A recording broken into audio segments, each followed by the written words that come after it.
আসসালামু আলাইকুম এভরিওয়ান, সবাই কেমন আছেন? আশা করি সবাই ভালো আছেন। আজকে আবারও একটি ভিডিও নিয়ে চলে আসলাম।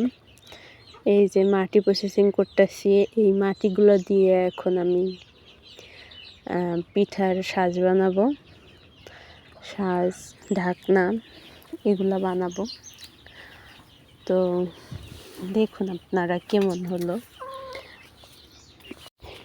ছোটোবেলায় এভাবে মাটি নিয়ে খেলাধুলা করতাম, মাটির হাঁড়ি পাতিল বানাতাম। তখন সেই দিনগুলো এখনও স্মৃতি হয়েই আছে। তো বড় হওয়ার পরও এখন আসলে ইচ্ছে করে যে ছোটোবেলার সেই দিনগুলোতে আবার ফিরে যেতে পারতাম, কিন্তু আসলে সেটা তো আর সম্ভব না।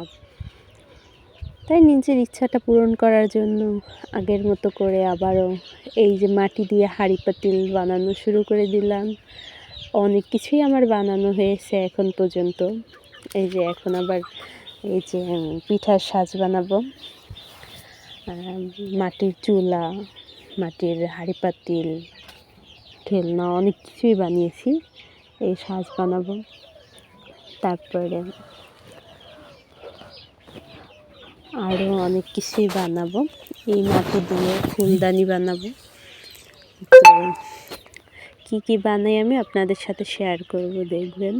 এই যে আমি এই যে পিঠা বানানোর বেলুন দিয়ে এখন আমি এই মাটিটা মিক্স করে নিলাম। এটা যদি মা দেখতো তাইলে আমার অবস্থা খারাপ করতো। হ্যাঁ,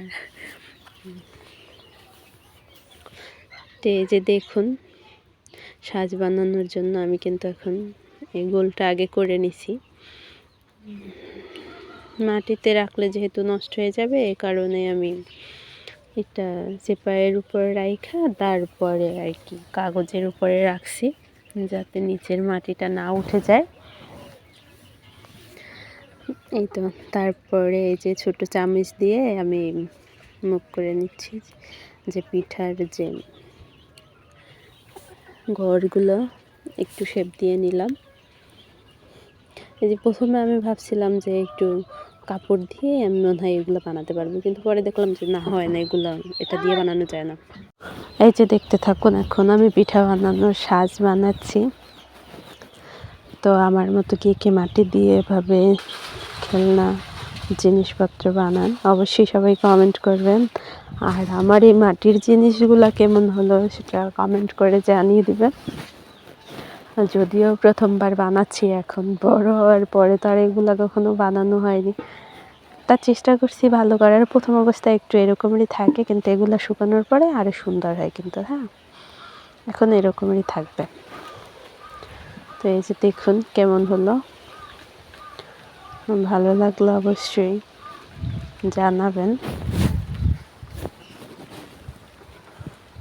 এই যে বড় পিঠার সাজটা প্রায় আমার বানানো শেষ, অল্প একটু বাকি আছে। তারপরে কিন্তু আরও একটা ছোট পিঠার সাজও বানাবো। হ্যাঁ, দুইটা বানাচ্ছি আমি। তো এই যে দেখুন,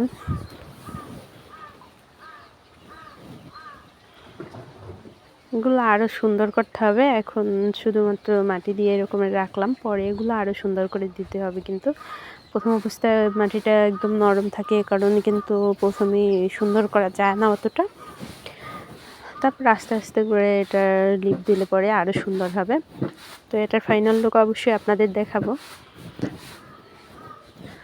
এখন দেখতে থাকুন যে ভিডিওটা কেমন হলো।